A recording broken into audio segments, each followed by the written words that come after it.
शादी से पहले लड़का और लड़की को किन बातों के बारे में पता होना बहुत ज़रूरी है।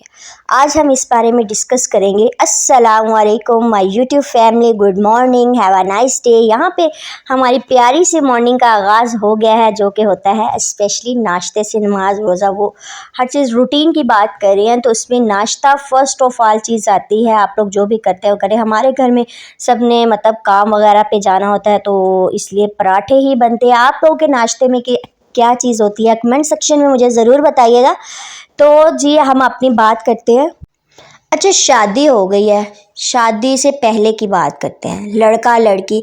मुझे ना एक डॉक्टर जावेद है कि पता नहीं क्या है, उनकी बातें बड़ी, एक कासिम शाह अली की और एक डॉक्टर जावेद की बड़ी प्यारी लगती है। मैं उनकी ज़रूर मोटिवेशनल जो है ना बातें सुनती रहती हूँ। उनकी मुझे एक बात बहुत अच्छी लगी। वो क्या कह रहे थे कि लड़का और लड़की को किन बातों का पता होना ज़रूरी है। फर्स्ट ऑफ ऑल लड़की जो है वो पढ़ती है, लड़का भी पढ़ता है, वेल एजुकेटेड होते हैं, उसकी फील्ड और है, इसकी फील्ड और है। इन सब को हमारे आजकल माशरे में जैसा चल रहा है, जो कि मतलब मिडिल क्लास लोग हैं वो तो घर के बारे में थोड़ा बहुत जानते हैं, बट ये जो आजकल की जनरेशन है ना, इनमें ये घरदारी क्या होती है लड़कियों में और लड़कों में, कि आने वाले वक्त को किस तरह से हैंडल करना है, ये वाली सेंस ह्यूमन ना बिल्कुल नहीं है। तो इसके लिए अगर हम जिस तरह से फॉर एग्ज़ाम्पल पेपर देने के लिए हम लोग पूरा साल अगर पढ़ेंगे तो फिर हमारे पेपर बहुत अच्छे होंगे। अगर हम पेपरों से 1-2 मंथ पहले ही पढ़ेंगे और फिर 100 एम ही बस गुजारे वाले, या फिर कुछ लोग फेल भी हो जाते हैं, तो यही हालात होंगे। तो इसी तरह अगर हम लोग पैदा होते, मतलब जब बच्चा मैच्योर होने लगता है, तब भी माँ बाप घर में उनकी तरबियत इस तरह से की जाए कि उनको पता हो कि शादी के बाद ये हालात आने हैं, इनको किस तरह से हम लोगों ने हैंडल करना है। शादी के बाद हालात, अब मैं किस चीज़ को कह रही हूँ, क्या कह रही हूँ, ये मैं आप लोगों को बताती हूँ। अब आप लोग भी सोच रहे होंगे कि क्या मैरिड लाइफ जो है ना, वो एक सिर्फ लड़का लड़की की नहीं होती, 2 फैमिलीज़ की लाइफ होती है।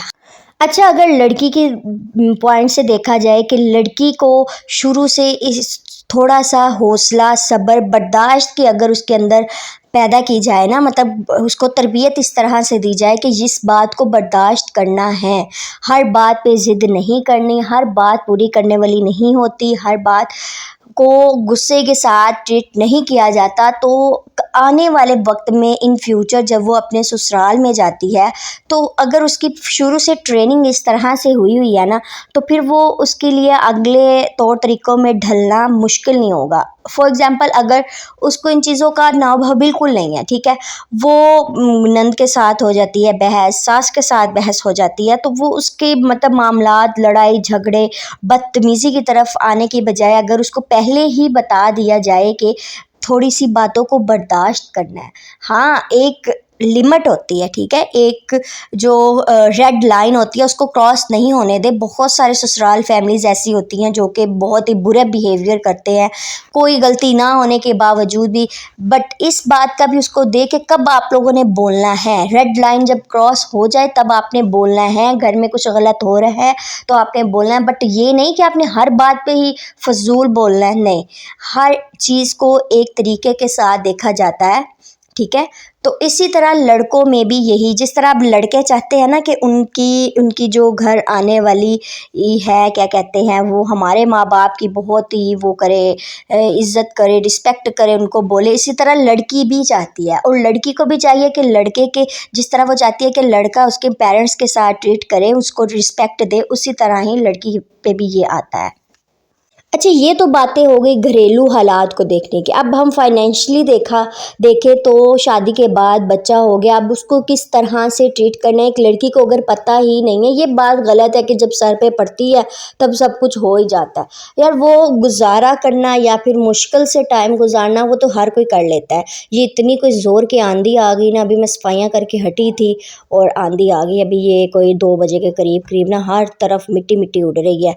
अच्छा, ये हर कोई कर लेता है, मजबूरी का नाम शुक्रिया, हर कोई हालात से मतलब निपट लेता है, बट उसकी ट्रेनिंग अगर अच्छे से हुई हुई हो, उसको अच्छे से हम लोगों ने देखा हुआ हो कि हाँ इस सिचुएशन में क्या करना है, इस सिचुएशन में, तो फिर तो करना कुछ इजी हो जाता है।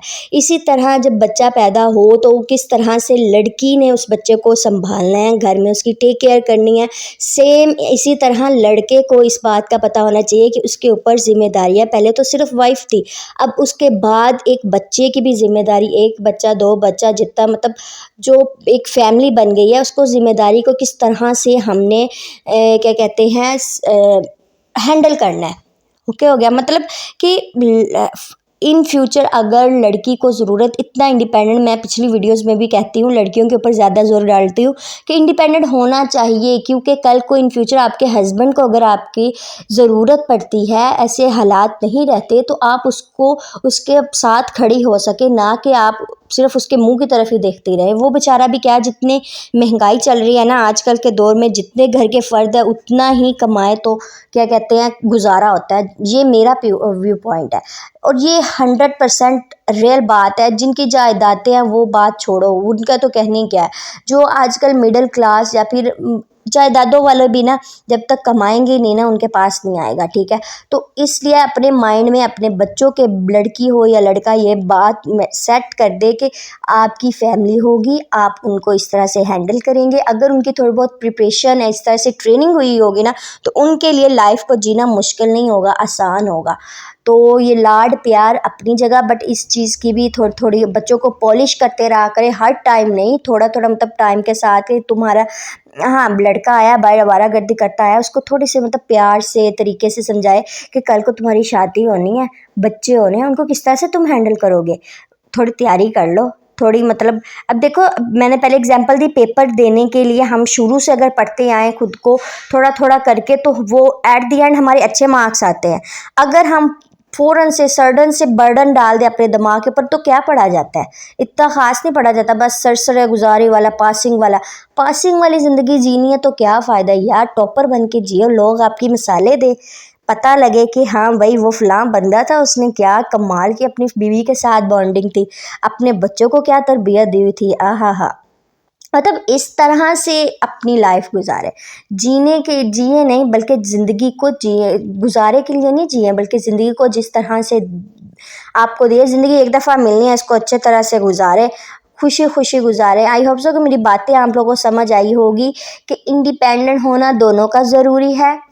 अपनी फैमिली, ज़िम्मेदारियाँ, रिस्पॉन्सिबिलिटी आज नहीं है तो कल को सर पे ज़रूर पड़नी है, तो उसको किस तरह से हैंडल करना है, इसके बारे में शुरू से ही थोड़ा थोड़ा थोड़ा थोड़ा जो है ना सीखना शुरू करें। मतलब कि एकदम से सर के ऊपर कुछ भी पड़ जाए तो वो फिर मुश्किल, बहुत मुश्किल पड़ता है, बहुत बर्डन पड़ता है। इसलिए अपनी लाइफ को इजी बनाने के लिए छोटे छोटे रोल्स अपनाए। यहाँ पे मैं ज़रा काम शाम करके खाना बना रही थी, पुलाव बनाया मैंने, सालन पड़ा हुआ था चनों का 1-2 दिन पीछे का, तो मैंने कहा क्यों ना पुलाव बना लूँ, साथ मैंने 4 शामियाँ बना ली। मज़े की बात बताऊँ, इसमें से 3 मैंने खाई और 1 अम्मी को थी। इस तरह से अगर कोई बर्तन ऊपर उल्टा करके रखते ना, प्लेट वगैरह, या तो बड़े वो अपनी भाप में बन जाती है, एक्स्ट्रा कुछ भी डालने की ज़रूरत नहीं पड़ती। यहाँ पे बड़े मज़ेदार से चावल, हमारा पुलाव, और साथ में शामियाँ, और साथ में मैंने साइलेड ये था डाल दिया। अच्छा, कल शाम से मेरा दिल कर रहा था, फिर आज मैंने कहा क्यों ना, काम करके जैसे ही मैं फ्री हुई हूँ फ़ौरन से मैंने बना लिया, खाने पीने का भी, नहीं तो मैं लेट जाती होती हूँ मोस्टली। अभी अम्मी को बोला आप चाय बनाएं प्लीज़, रिक्वेस्ट करके आई हूँ और अपनी वीडियो रिकॉर्ड कर रही हूँ। अगर मेरे चैनल पर न्यू है तो जल्दी से सब्सक्राइब कर दें यार, अपने फ्रेंड्स के साथ भी शेयर किया करें, अपनी बहन को थोड़ी प्रमोट ही कर दें, आपका भला ही हो जाएगा। मिलती हूँ नेक्स्ट व्लॉग में, तब तक के लिए अल्लाह हाफिज़। आज की आपको कोई बात बुरी लगी हो तो उसके लिए एक्सट्रीमली सॉरी।